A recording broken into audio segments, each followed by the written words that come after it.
The groom was half an hour late to the wedding. I tried calling Ryan Sullivan over and over, but he never answered.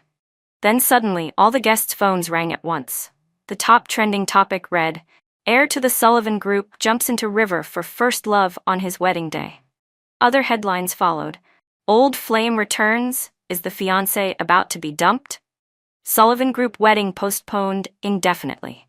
I tapped on the video titled, "Jumped into river for first love." The man in the custom-made wedding suit was Ryan.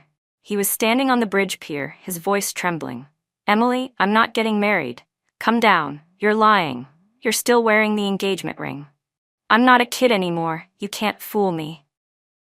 The woman sobbing like a child was Emily Young, Ryan's first love from college. At first, I thought maybe Ryan was just trying to save her. After all, there were plenty of firefighters right below her. If they reached out, they could easily pull this delicate girl down to safety.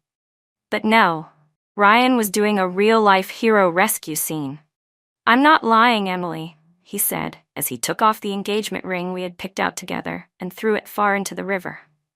That $1 million ring I had carefully chosen now looked like a cheap soda tab as it traced an arc through the air and vanished into the water. "Then why are you still wearing your wedding suit?"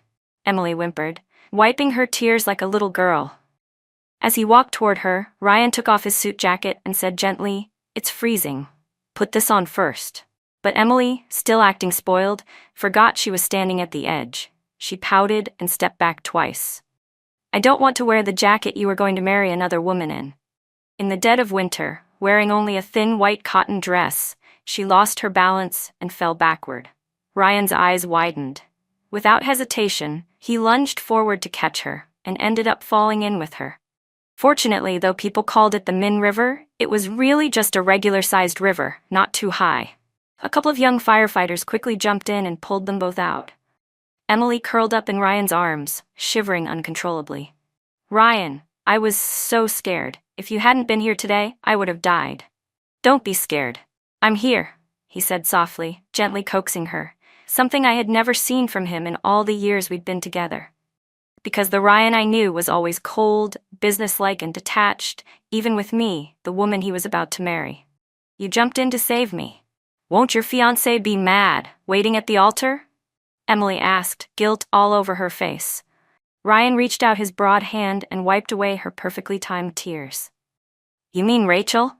At the mention of my name, he looked completely dismissive, his tone 1/3 indifferent, 7/10 condescending. "Don't worry, as long as she can marry me, she'll put up with anything." Back at the venue, the guests were in an uproar after watching the trending video. "So much for true love," someone scoffed. "Turns out the bride was just marrying into the Sullivan family for the money. No wonder Ryan treated her so coldly. Jumping into a river for another woman on your wedding day?" "A river?" another snorted. "That's barely deeper than a ditch. That girl wouldn't have died even if he hadn't jumped in. But he still threw himself in after her. Modern-day rich guy rescues his damsel." Classic. The guests weren't just laughing at the Sullivans, they were laughing at me. This is ridiculous. Absolutely ridiculous. Ryan's mother, Mrs. Sullivan, lost her temper on the spot. "I'm gonna go find him. This wedding is happening today."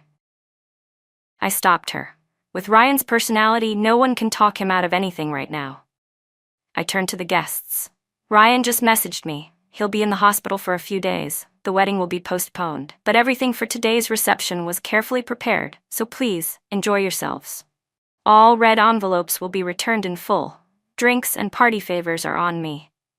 Everyone froze for a moment. Then I signaled for dinner to start. People were already starving from the wait, and the banquet was luxurious. Everything was imported and top tier. The gifts and return favors were also extravagant. Many of the party favors were basically up for grabs. The gossip stopped, and their laughter turned to sympathy, for me. But there was no need for their pity, because I didn't marry Ryan Sullivan for his money. It was the Sullivan family that needed mine. Mrs. Sullivan had noticed my feelings for Ryan early on and approached my parents, trying to feel out whether I'd be willing to marry into the Sullivan family. Ever since Mr. Sullivan passed away, the Sullivan Group had been in serious financial trouble.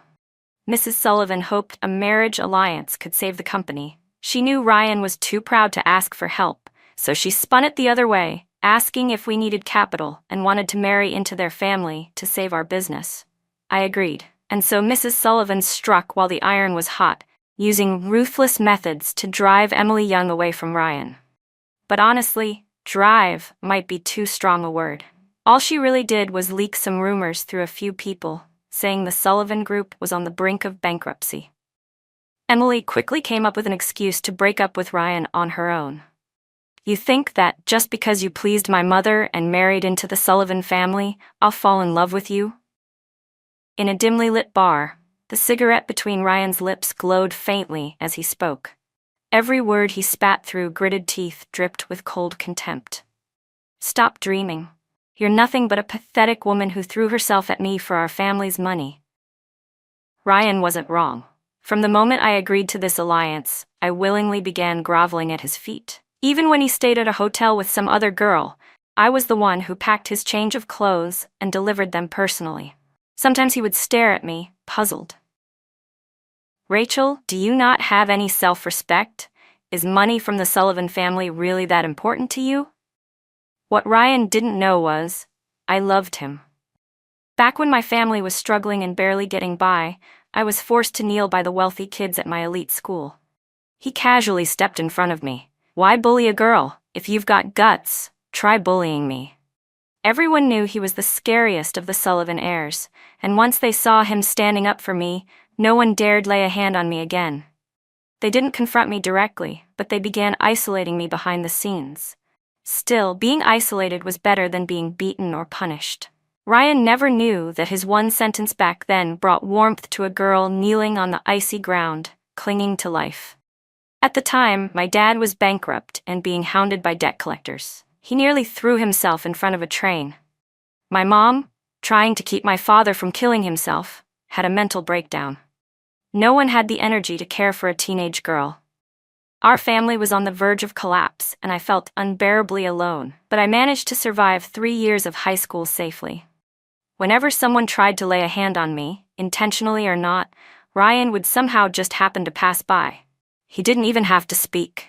A single sharp glance from him, and they'd run off in fear. He never once spoke to me, but back then, Ryan was like a silent wall that kept danger at bay. So when our family finally made a comeback and the Sullivan Group fell into crisis, Mrs. Sullivan reached out to my parents through intermediaries. They didn't refuse to help. As long as our daughter is willing to marry, we won't object, they said. I looked into Mrs. Sullivan's tear-filled eyes and nodded firmly. I'm willing. But I added one condition. Only if Ryan eventually falls in love with me. Our family, the Monroe family, continued to support the Sullivans financially. But since we only had an engagement and hadn't yet registered or held a wedding, I also asked that the Sullivan Group grant me corresponding shares in the company as outlined in the agreement. Mrs. Sullivan, to her credit, was a straightforward woman. We reached a consensus quickly. As the Sullivan Group gradually filled the financial holes, her desire to move things along became even more apparent. She kept pushing for the wedding between me and Ryan. Sometimes she'd even try to persuade me gently. Look, you and Ryan are already engaged. So what if he doesn't love you? The wedding still needs to happen. I just smiled. Mrs. Sullivan, I can wait. I had the confidence to say that because I knew Ryan cared about his image. He might act cold toward me in public, but I could tell he had changed. He still wore that emotionless mask, but he no longer fooled around in hotels. He'd come back from work and stay in his study all evening. Later, Susie, one of the housekeepers, secretly told me that there was a thick stack of sketches hidden in Ryan's drawer. It's this thick, she said, gesturing with her fingers. And they're all drawings of you, Miss Rachel. I never went snooping to look for myself, but I believed Ryan had changed. Sometimes, when I fell asleep reading on the couch at night, and the moonlight and breeze drifted in through the window, I would feel a pair of warm, strong hands gently placing a blanket over me. Sometimes I'd wake up to find him watching me quietly for a long time. He would always sigh before walking away. But every time I opened my eyes and met Ryan's deep black gaze, his expression would instantly return to that same cold, stoic look. It made me wonder if the tenderness I'd seen with half-shut eyes had just been a dream. But I knew it wasn't. The boiled eggs were already peeled at breakfast, and the oat milk was perfectly mixed and ready. Susie would say with a grin, "It's Mr. Sullivan who wakes up early to make all of it, and he still tries to hide it. I mean, why hide the fact that he's good to his wife? I'm gonna tell it anyway." She'd chuckle, "All of us here are hoping you two get married soon." Everything seemed to be moving smoothly in a beautiful direction. On my birthday, Ryan proposed to me. He still wore that stone-cold face, like someone had a knife to his throat. "Miss Monroe, I'm proposing to you. Happy now?" Mrs. Sullivan scolded him. "What kind of proposal is that, child? Do it properly." But I knew. I knew he had secretly measured the size of my ring finger while I was sleeping, using a ribbon. I knew he had hidden the ring in a handmade Italian suit once it was ready. I even overheard him one day, standing in front of the closet, telling Susie, "No one touches this blue suit. Got it?" Susie nodded repeatedly. "Yes, sir. I won't touch it." Every night after I'd fallen asleep, he'd quietly take the ring out and leave the room. But I wasn't really asleep. I tiptoed barefoot to the door and peeked through the crack. And it was in that moment that I truly fell for Ryan. I believed, wholeheartedly, that he had fallen for me too. We had a big terrace at home, and those nights he slipped away were for practice. He was practicing how to propose. Under the clear winter moonlight, his tall frame glowed silver, like something out of a myth. The cold light only made his proud, cold features more striking. Even though I wasn't standing in front of him, Ryan still knelt down on one knee. I watched him, facing the empty air, say, "Rachel, will you marry me?" His ears flushed red. He looked like a child, one deeply drunk on love. And he was my Ryan. "I will," I would answer sweetly in my heart every time he asked. But every morning, when I woke up, Ryan's face returned to that same frozen, indifferent mask. What didn't change was the steaming milk and oatmeal on the table. I could tell it was him who made it. The milk always a little too hot, and the oatmeal always had 2 red dates in it. I once accidentally saw him searching online for the meaning behind red dates in oatmeal. My face turned red too. On the day of the official proposal, after I accepted the ring, he leaned close to my ear and said, "Go home and wait for me." I didn't understand what he meant, but I went home and waited anyway. When I saw Ryan close the door behind him with that usual cold face, I finally understood what it meant for an iceberg to erupt like a volcano. "I'm yours now. Satisfied?" he whispered. Sweat soaked the bedsheets, and even after he changed them, it wasn't enough. Not until morning. From then on, through countless nights, the sheets were changed again and again. I believed our love had long since transcended everything in the past, and had arrived at a future where we truly belonged to each other. But that belief was shattered on the wedding day. At the hospital, I saw Ryan again. His eyes were tired and there were bruises on his forehead. "I'm fine," were the first words he said when he saw me. I moved past his shoulder and looked at the hospital bed behind him. The girl lying in that bed was the same one from the video. The one in the white cotton gauze dress, Emily Young. Hearing Ryan's voice, she opened her eyes and casually asked, "Ryan, who's that?" Ryan introduced me without hesitation. "This is Rachel." I stared at Emily. This girl wasn't ordinary. Never mind how many times our wedding, between 2 powerful families, the Sullivans and the Monroes, had made it to the top trending list. What really shocked me was how precisely she had chosen the day of our wedding to jump off a bridge on the only road our wedding convoy would take. She actually pretended not to recognize me, and unbelievably, Ryan believed her. "Emily doesn't really use the internet," he explained. "Her life is pretty simple, so she probably hasn't seen anything yet." I smiled. "Oh, is that so?" I pointed to the screen lit up beside Emily's bed. "Looks like this young lady knows how to get online after all. She just might not be great at reading." I leaned in and read aloud, word for word. "Heir of the Sullivan Group jumps into the river with first love. Monroe family's daughter, Rachel, visits the hospital." Ryan turned to look at Emily, seemingly waiting for her to explain. She quickly turned off the phone screen and pouted, speaking in a soft, aggrieved tone. "I just came across it right before Rachel walked in. Sis Rachel, don't blame Ryan. I was the one who threw a tantrum and made a mess. If you're going to scold someone, scold me." She looked up, eyes glistening, about to cry. "Don't cry," I said calmly. "Today, you cried, you made a scene. and you jumped off a bridge, but fortunately, no one died. If someone does die one day, you'll still have time to cry about it then." Emily quickly swallowed her tears. Ryan looked at me and apologized. "Rachel, I know I messed up the wedding, but I couldn't just stand there and watch her die. As for the wedding, once she recovers, we can do it again." I nodded. "Okay. For now, just rest well. We can talk about the wedding later." Just as I turned to leave, I saw Emily raise her hand. Sunlight streamed through the window, landing on her ring finger. There, glittering in the light, was a one-of-a-kind 75-carat pink diamond ring from a top Italian jeweler, worth over $10 million. One of the pair was on my hand, and the other was supposed to be on Ryan's.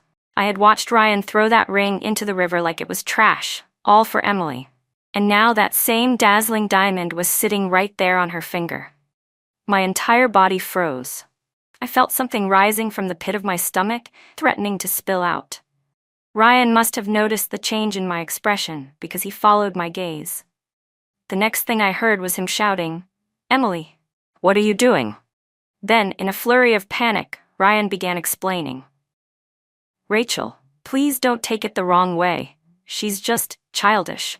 When she found out I didn't actually throw the ring away, she said she wanted to play with it for a bit. I didn't want her causing a scene at the hospital, so I gave it to her. She'll give it back when she's tired of it."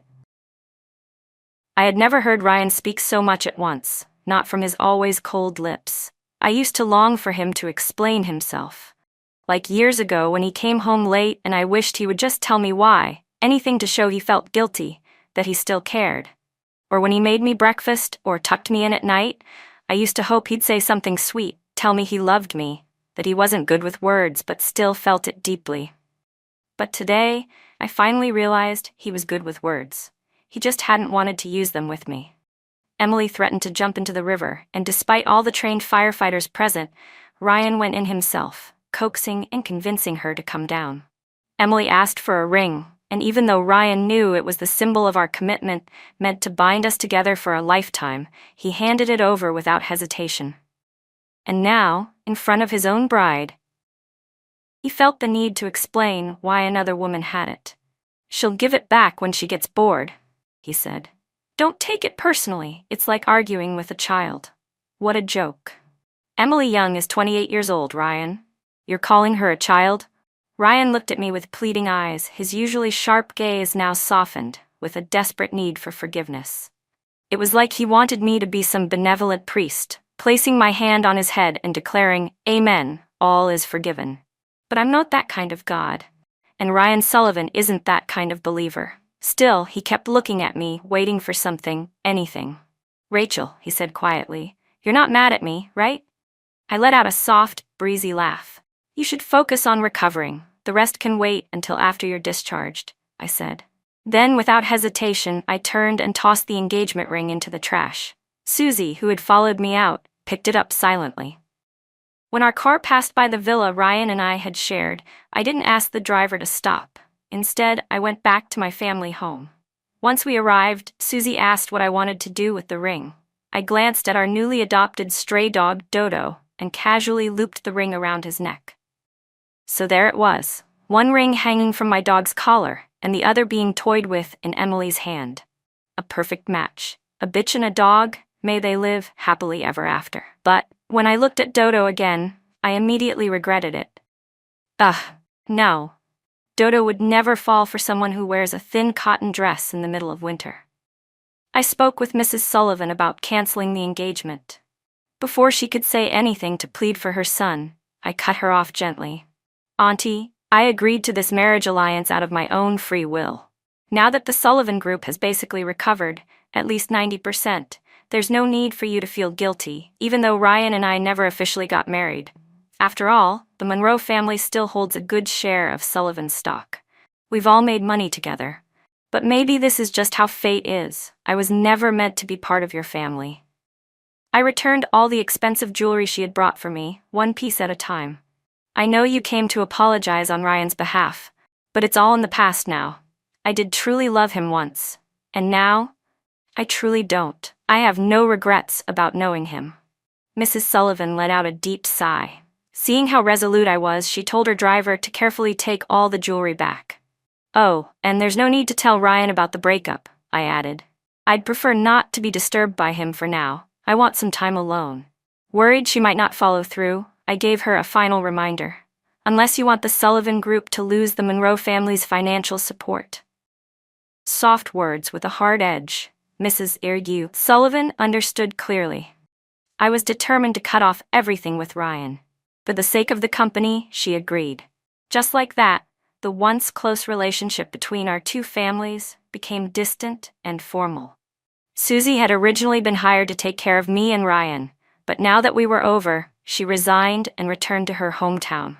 She was an honest woman, though, and still helped find a replacement housekeeper to manage the villa we used to live in. After wrapping everything up, I left the country that very night. No one knew where I went, except for my parents. Everyone else, including Ryan, thought I had gone on a business trip. When Ryan was discharged from the hospital and returned home, he noticed the new housekeeper immediately. "Where's Susie?" he asked. Susie had an emergency back home, the new housekeeper, Mrs. Shy, explained. He glanced around the villa. The bedroom was empty. I wasn't there. She mentioned Miss Monroe might be away on a business trip, Mrs. She added. It was the first time this villa had ever been without Rachel, and Ryan found it unsettling.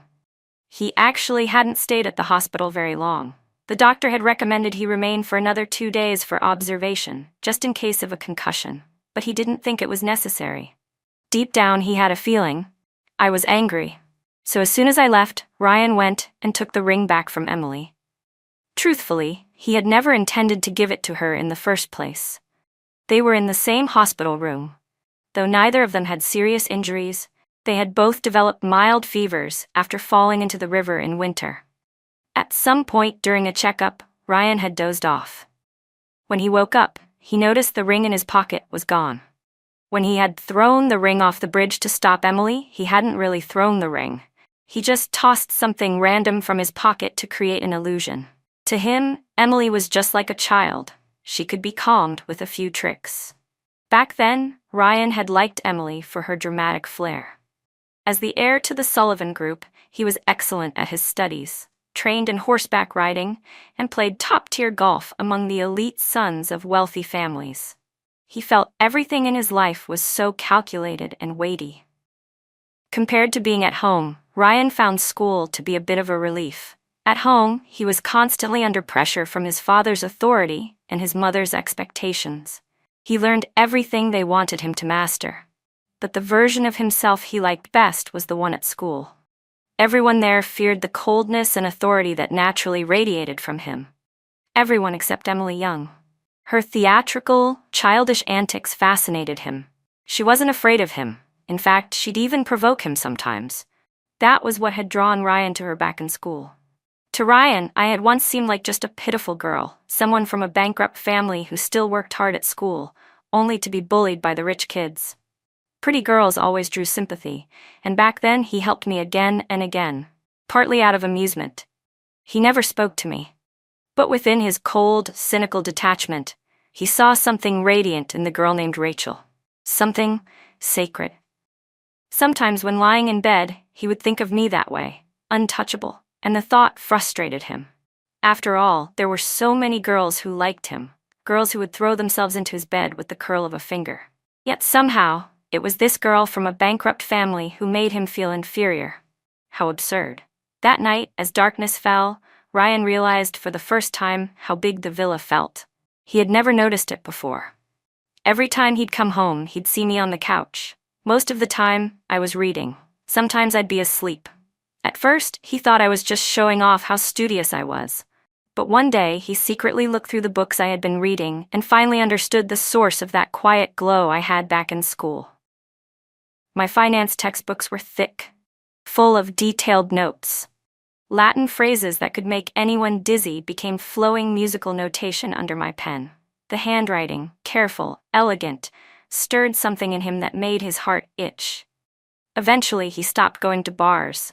After work, he'd come straight home. I'd always be there on the couch with a book. From his study, he could see me bent over, completely focused. He began sketching me with my slightly furrowed brows, me biting my lip in deep thought, even me smiling at a passage in frustration. Every tiny expression, every subtle shift, I filled his mind entirely. Thinking of that, Ryan gave a bitter laugh, because deep down, he had felt unworthy of me. And to hide that inferiority, to protect the pride he clung to, he had kept his gaze cold, his demeanor aloof. He reached for the pillow beside him. This was the first time he'd ever been in bed without me there. But my silk nightgown, tossed aside casually, still lay nearby. He picked it up and pressed it to his face. My scent filled his senses in an instant. In that moment, he felt something stir. And as he gave in to the memory of me, he remembered he had once had me too. It was right after Emily had broken up with him. His mother came to tell him the Sullivan Group would be forming a marriage alliance with the Monroe family, because we needed financial support. Ryan had scoffed. So Rachel really sold herself to our family for money? That shining girl, it turns out, was just like the rest. A marriage alliance, what a joke. She'd sold herself to a man who didn't even love her. So he punished me. He went to a hotel, drank himself into a stupor, and had me personally deliver his change of clothes. He wanted to see me suffer, to make me back down. But money and power didn't change me. And somehow, that made them seem even more precious. Ryan hadn't expected that just one night without me would unravel him so much. His head throbbed. He picked up his phone and called me, but it didn't connect. He glanced at the time, it was already late. She's probably asleep, he thought. After a long pause, he finally decided to send me a message. He cleared his throat and practiced several tones in his head. Then, for the first time in his life, he recorded a voice message. "Baby, I miss you." The moment he sent it, he cringed at how corny it sounded. Embarrassed, he tossed the phone aside before he could hear himself say those mushy words. He fell asleep waiting, and when he woke, he was still clutching my nightgown in his arms. The next morning, there was still no reply from his baby. His sharp nose wrinkled slightly in annoyance. This was the earliest he had ever woken up. Normally, when I was around, he slept so soundly that he always got up late. The new housekeeper was already busy in the kitchen. Out of habit, he stepped in to heat the milk. The housekeeper quickly rushed over to take the cup from his hands. "I'll take care of it," Ryan said, stepping toward the kitchen. He gave a soft smile. "I always make Rachel's hot milk," he added after a pause, his eyes glancing toward the couch. Normally, around this time, Rachel would be sitting there, jotting down thoughts or reading. He stared in that direction, imagining the way she looked. With a gentle tone, laced with something almost sweet, he told the new housekeeper, "I make her oatmeal, too." The new housekeeper, watching Ryan's tall, composed figure reach for the oats, couldn't help but say, "But Miss Rachel isn't here today." Ryan's hand froze midair. He had been so lost in thoughts of her habits, her presence, that he'd forgotten she was supposed to be away on a business trip. He put down the milk and stepped out of the kitchen. Only then did it really hit him, how empty the villa felt. But what was truly hollow wasn't the house. It was the part of him where Rachel used to live. She was gone now, and he was nothing more than a hollow shell in an empty world. Just then, the doorbell rang. Before the new housekeeper could even set foot out of the kitchen, Ryan had already taken long strides toward the door. "She's back," he thought. Rachel must be home.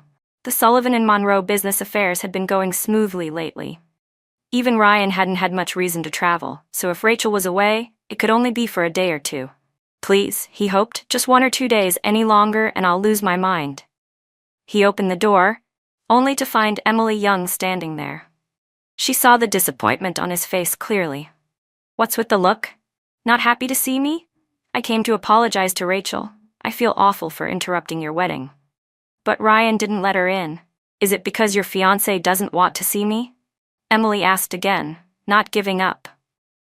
She thought Ryan saving her at the wedding meant something, that there was still a place for her in his heart. With the wedding postponed, she felt she had plenty of time and chances to win him back. Back then, when Mrs. Sullivan had planted rumors through her people that the Sullivan Group was going bankrupt, Emily panicked. She did some digging and started to believe it might be true. So she broke up with Ryan under the excuse of studying abroad. But years had passed and the Sullivan Group was stronger than ever. Not only had it not gone bankrupt, it was thriving.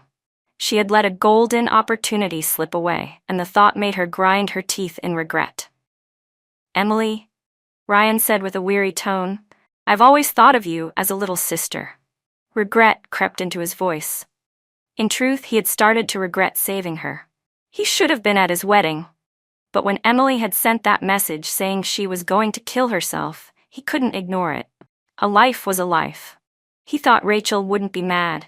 She had always been so patient, so forgiving, no matter how much he hurt her. He remembered how submissive Rachel used to be, how deeply she had loved him, how she never once got angry. And besides, the Monroe family needed the Sullivan family. They needed the alliance. Rachel had come this far. Surely she wouldn't back out now. Even though firefighters had been on the scene, Ryan had still climbed onto the bridge to stop Emily. Standing before his former first love, he felt like a god, graciously offering her a bit of love and warmth, as if that alone could save her. But what he never realized was, the one who truly needed help wasn't Emily. It was him. It was Ryan Sullivan who needed saving. Just as Ryan was about to close the door on her, Emily suddenly swayed and collapsed toward him. Instinctively, he caught her. I'm not feeling well, she murmured. I just want to sit for a bit. Her expression was perfectly crafted, like a pitiful kitten curling up in his arms. Once inside the living room, she made a move to lie down on the couch Rachel always used. Ryan yanked her back sharply. That's not your place. Instead, he pulled out a separate chair, the one reserved for guests. You can sit here and rest, Ryan said. But Emily immediately pouted. I just wanted to lie down. The new housekeeper clearly didn't like this overly delicate, tea-sipping kind of girl. She brought over a cup of green tea and placed it in front of her. The floor's clean, I just mopped it. Looks like you've got a bit of heat stroke. Lying on the floor of Mr. Pat Sullivan and Mrs. Monroe's villa might suit you best. Emily shot a glare at the housekeeper while Ryan had his back turned.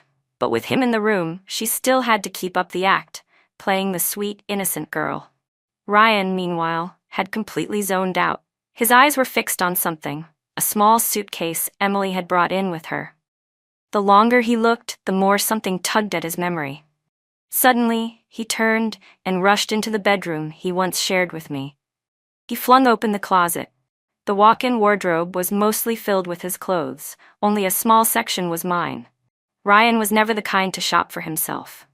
He'd rather spend money sponsoring students or donating to causes than buying himself clothes. Susie had once told him, Miss Monroe isn't stingy. She just doesn't see the point in owning too many clothes.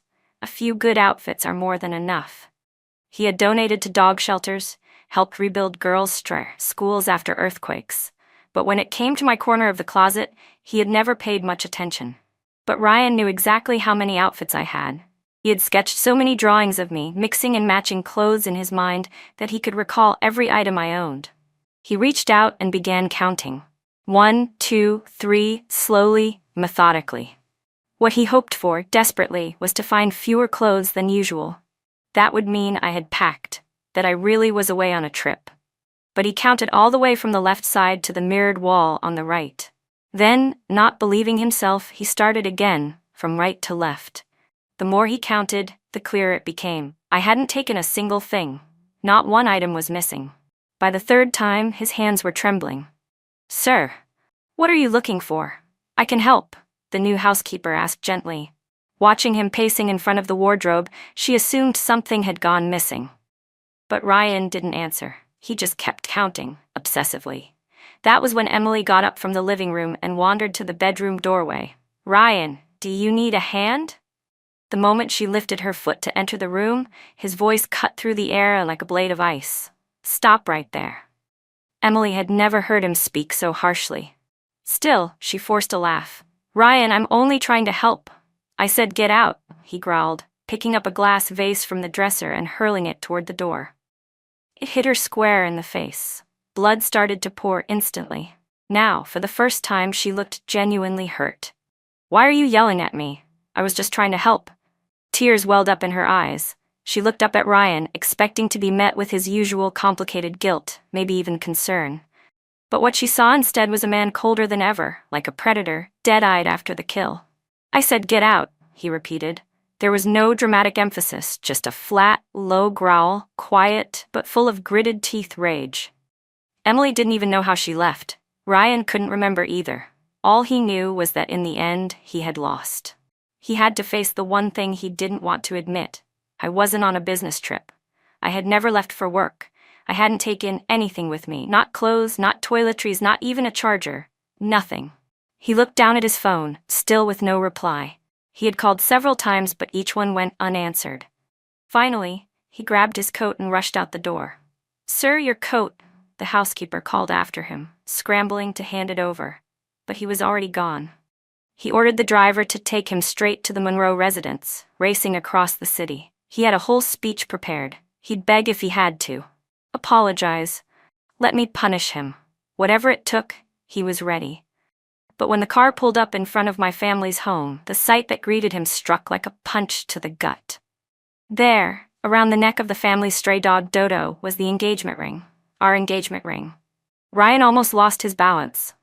Still, swallowing the sting of humiliation, he bent down and removed the ring from the dog's neck. And then, slowly, he forced himself to stand tall again, just barely. As soon as Ryan stepped through the gates of the Monroe estate, he was greeted by Mr. Monroe's calm, distant voice. "You're here. Come in. Have a seat," Mrs. Monroe said, maintaining the graceful poise of a refined matriarch. Ryan looked at them, two people he had once imagined calling Mom and Dad. But now, all he could manage was a polite, strained uncle, auntie. The distance between them was stark, and for the first time in his life, Ryan Sullivan couldn't hold on to his pride. With quiet desperation in his voice, he asked, "Could I please see Rachel? Just once?" Mr. Monroe took a sip of tea. "Rachel's gone abroad," he said calmly. "She asked us not to disturb her for the time being, not even family." Ryan's knuckles turned white from clenching too tightly. He tried again. "Uncle, Auntie, no, I ruined the wedding. I failed Rachel, but someone's life was at stake. I didn't want someone to die on our wedding day." Mrs. Monroe stood abruptly. "You didn't want a death? Did you ever consider the consequences of holding another woman in your arms and jumping into a river on the day of your marriage to my daughter?" Mr. Monroe didn't want to bring up his daughter's pain. He kept his tone measured. There were two possible outcomes. 1. The Sullivan and Monroe families would collapse together. 2. Both families would become a laughingstock on the internet, turned into a viral scandal. But Mrs. Monroe didn't hold back. Her voice trembled with suppressed fury. "Mr. Sullivan, the only reason we're even talking to you today is because Rachel once had feelings for you. You jumped into a river to save another woman on your wedding day. Have you ever stopped to think about how Rachel felt? She loved you, cared for you deeply. And what did you do? You put another woman's life ahead of hers, on your wedding day no less. It's not even like you were the only one who could have saved that girl. Do you know why, when the video hit the internet, everyone assumed you'd abandon Rachel?" Mrs. Monroe's voice grew colder. "Because even strangers could see it. There were 4 or 5 firefighters right next to that girl. She would have been fine. But no, you had to play hero. If you wanted to act out some fantasy of saving the damsel in distress, fine. But don't drag my daughter into it." Seeing both Mr. and Mrs. Monroe trying so hard to keep their composure, Ryan began to panic. He racked his brain for anything, any solution that might redeem himself. And as always, he thought of money and shares. After all, wasn't that why Rachel had insisted on marrying him? For the Sullivan Group's capital? He was the heir. He could give her as much as she wanted. "Uncle, Auntie, I was wrong to ruin the wedding. I'll transfer shares of the Sullivan Group to Rachel, as much as she wants." But just as he finished, he caught the look of disbelief in Mr. Monroe's eyes. "She didn't tell you, did she?" Mr. Monroe asked, raising a brow. Ryan froze. "Well then, Rachel only asked her future mother-in-law not to tell you about the annulment. I didn't expect your mother to actually keep her word." Ryan stared at Mr. Monroe. There was no smile on his face, but behind that experienced, battle-worn expression was unmistakable contempt. "Let me tell you something, Ryan. It was your mother who came to us begging for this marriage. After your father passed, the Sullivan Group's financial situation became critical. Your mother knew Rachel had feelings for you, so she came to us in person, hoping a marriage alliance could bring in capital and save your company. Rachel agreed, and we didn't object. She told us she loved you. She remembered how you stood up for her in high school. We didn't ask for more than that. But we knew Rachel had survived high school alone, relying only on herself. So we let her make her own choice. She wanted to marry you. Then Mr. Monroe narrowed his eyes. And now you talk about giving her shares? Let me tell you something, Ryan. Rachel already owns more shares of the Sullivan Group than you do. She's the largest stakeholder. So tell me, how much are you planning to give to your majority shareholder? If Mr. Monroe could have stepped on Ryan's already shattered pride, he would have. There had been many nights, long before the wedding, when Rachel had cried silently. While Ryan had been out partying, sleeping around, demanding that Rachel deliver fresh clothes to his hotel rooms, she had said nothing. Not once had she spoken ill of him, not even to her father. And when it came time for the wedding, Rachel had told him, "Dad, I know Ryan has changed. I'm sure he really, really loves me. I'm marrying for love." As a father, Mr. Monroe had seen it all. He had watched his daughter go from swallowing her pain in silence to glowing with the joy of love. And in those moments, he had truly felt happy for her. But on the day of the wedding, as a father, he felt his heart shatter all over again. The first time it broke was the day Mrs. Monroe gave birth to me. She had suffered massive bleeding. He stayed by her side for 2 days and 2 nights, and afterward he said he felt like he had aged 10 years. He had silently prayed, asking to trade his own life in exchange for ours. Whether that prayer worked or not, he never knew, but the bleeding stopped, and I was born safely. He never planned to have another child. Having one daughter was enough. He couldn't bear the thought of watching the woman he loved risk her life again for another.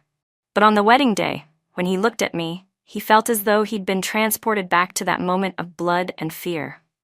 My face was pale and bloodless, my lips trembling without sound. I couldn't cry, couldn't scream. I was suffocating, fighting just to breathe. That day, he stayed close behind me the entire time. He didn't let his hands shake because he had to protect me, but then he realized I was much stronger than he had imagined, more composed, wiser. He calmed the curious and gossip-hungry guests at the wedding, doing everything he could to preserve the dignity of both families. He even went to the hospital. He had thought perhaps I would forgive Ryan Sullivan again, the way I always did. But when Susie followed me home, holding the engagement ring in her hands and asking what she should do with it, he saw me calmly walk over and hang the ring around our stray dog Dodo's neck. In that moment, he felt a strange sense of relief. His daughter could let go. She could love deeply and walk away just as decisively. She had become someone truly capable. Looking at Ryan standing there now, Mr. Monroe thought, aside from being handsome and doing well in school, this boy was a complete disappointment. Ryan didn't even remember how he got home that day. For the first time, he realized Rachel had never married him for money. From the very beginning, it had always been about love.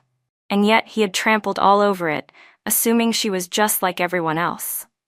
Now he sat alone in the pitch-black villa, on a guest chair facing the couch where Rachel used to lie. He stared at it for a long time, almost as if she were still there. He used to think Rachel was bathed in a sacred glow, and that if she loved him, maybe he was worthy, maybe he was her chosen one. But now, all he saw was a clown. A fool who had destroyed the one thing that had ever truly mattered. He grabbed a bottle of liquor and smashed it against his own head. Blood streamed down his face, but he didn't feel a thing. Ryan didn't know what else he could do. He sat there like a ghost, like a broken doll tossed in the corner of a landfill, unwanted, forgotten. Day turned to night, night turned to day, then back to night again. The texts he sent remained unanswered. Finally, Ryan collapsed, physically and emotionally. And then he stood, deciding he would go to the ends of the earth if he had to. He would find Rachel, no matter where she was. He didn't spiral into ruin. Instead, he poured himself into running the company. Partly because he knew Rachel still held shares in the Sullivan Group. As long as the company thrived, he felt she was still connected to him, like a faint thread, still tying them together. The other reason was simpler. He had to be better, stronger, for the day they would meet again. From the moment Rachel vanished, Ryan never stopped looking for her. It became his only mission outside of work. Finding Rachel was the one thing he wanted to do more than anything else. Mrs. Sullivan thought her son had brought this on himself. He had let a girl like that slip away and caused a national scandal on his wedding day. But as she watched him become more mature, more composed, she thought, perhaps the pain had made him a man at last. What she didn't know was that beneath that polished exterior, Ryan was covered in scars. It actually wasn't that hard to find someone if they were still in the country.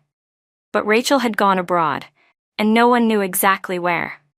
Ryan exhausted every resource, spent more than anyone could imagine. And then, half a year later, he finally got a lead. He'd booked a flight immediately, 16 hours in the air. And then, standing outside the headquarters of a multinational corporation, he saw her. Rachel. This was the company she had personally invested in, the one she built from scratch here overseas. And by some miracle, the moment he got off the plane, she happened to walk out the front doors. She was still breathtaking, still radiantly beautiful in that quiet, unknowing way. Holy, untouchable. Ryan looked down at himself, straightened his coat. He still had the strong build she liked. His reflection in the glass reassured him he looked the same. As she walked by, heads turned. People couldn't help but stare at her. And then, they looked at him too. Ryan Sullivan. Still so handsome that strangers couldn't help but linger a moment longer. Just then, I saw him, Ryan. After 6 long months, Ryan Sullivan finally heard me say his name again. He saw me put down the small firework I'd been lighting, open my arms, and run toward him, as if the distance and heartbreak between us had never existed. Ryan lit up and opened his arms wide in return, only to watch me leap like a joyful bird into another man's embrace. He froze where he stood. Wrapped in my boyfriend's arms, I caught a glimpse of a familiar figure in the corner of my eye. It was Ryan, tall, handsome, still carrying that poised elegance. His arms were wide open, as if waiting to catch someone. And then our eyes met. He looked stunned. It was only then that I remembered. My boyfriend's name sounded exactly like Ryan's. For a second, Ryan must have thought I had been calling out to him. My fiancé looked in the same direction I was staring. "Who's that?" he asked. "Oh, just someone I used to know," I said softly, looping my arm through his. As we walked past Ryan, I offered a polite smile. "It's been a while." But Ryan couldn't speak. He didn't feel like it had been a while, because in his dreams, in every breath he took, in every whisper of wind, I was there. I had become part of the air he lived in. The longing had turned into wind, into rain, into his every heartbeat. Ryan stood there, aching so deeply he wanted to tear himself apart. I heard him speak. "Rachel, Doc, can we talk?" My fiancé glanced at Ryan, then back at me. I nodded. "Sure. Let's talk here." Ryan, once the proud heir of the Sullivan family, looked at the man beside me, holding the hand that once belonged to him. But he knew anger would get him nowhere. So he lowered himself. "Rachel," he pleaded softly, "please, don't leave me. I know I was wrong. I shouldn't have left you on our wedding day to save Emily. But I love you. We had so many beautiful moments. You loved me once, I know you did." As he spoke, his voice trembled with emotion. He reached out to hold my hand, and then he saw it. The diamond on my ring finger, brilliant and clear, glinting more sharply than the sun on desert sand. It burned his eyes. Ryan staggered, catching himself against the car door to keep from falling.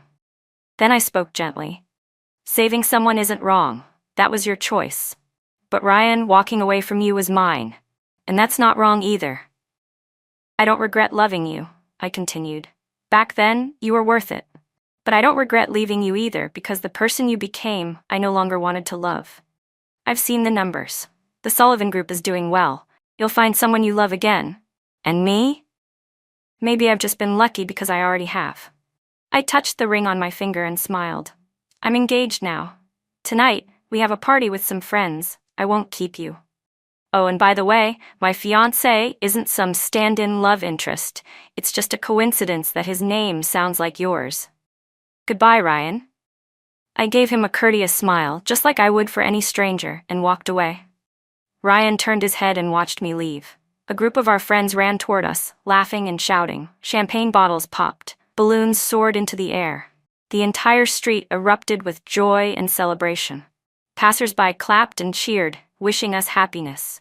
Ryan leaned against the car and slid to the ground. In a foreign land, that was the moment he fell ill and couldn't get back up. When he was finally discharged from the hospital, he turned on his phone. Through the Sullivan Group's press release, through congratulatory messages from every industry and outlet, He saw it. My wedding photo. I was smiling so brightly, so joyfully, but none of it had anything to do with him anymore. Ryan put his phone in his pocket and rubbed the bruised spot where the IV needle had left a mark. His arm was pale and tender from the weeks of infusion. He walked aimlessly into the biting wind. Then he heard someone shouting in rapid English, "Don't. Back away. It's dangerous." Only then did Ryan realize he was standing on the edge of a bridge. He blinked. In the distance, the ocean blurred into the gray sky. He remembered something. Hadn't he once stood on a bridge before, at a wedding? But who had he been trying to save? He couldn't quite recall. All he could remember was that the bridge back then wasn't even a tenth as high as this one, and the water wasn't nearly as deep. He had fallen because that girl had pulled him down with her. And now, he wanted to tell Rachel. He hadn't fallen off that bridge holding Emily Young in his arms. But Ryan could only let out a bitter laugh. What did it matter now? He opened his arms as the sea breeze swept in. Just as he lifted his left foot and prepared to close his eyes, several strong hands pulled him back. Firefighters. A few bystanders. In that moment, something clicked inside him. He realized on the day he interrupted the wedding to save Emily, he never had to. The firefighters had already been standing beside her. They could have pulled her back easily, but he had still rushed forward. He had abandoned the woman who loved him, left her humiliated at their wedding, and threw both families into chaos, all to play a hero. Ryan broke down in tears. Winter snow began to fall, melting into the tracks of his tears. Cold snow and warm sorrow mingled on his cheeks. From that day on, Ryan Sullivan never spoke another word. He moved back into the villa he once shared with Rachel, alone. Year after year, he sat in the study, sketching, over and over again, portraits of her from memory. Her smile, her gaze, her grace. He kept sketching until old age took him. When he died and was buried, according to his last wishes, his coffin was filled with every drawing of Rachel he had ever made in the second half of his life. He couldn't be buried beside the woman he loved. So he chose to be buried with the version of her he had drawn with his own hands. Everyone in the story moved on to their own happily ever afters. Everyone except Ryan Sullivan, who remained behind, trapped in the cold shadow of a past he could never escape. A past called Rachel. And Ryan never walked out of it.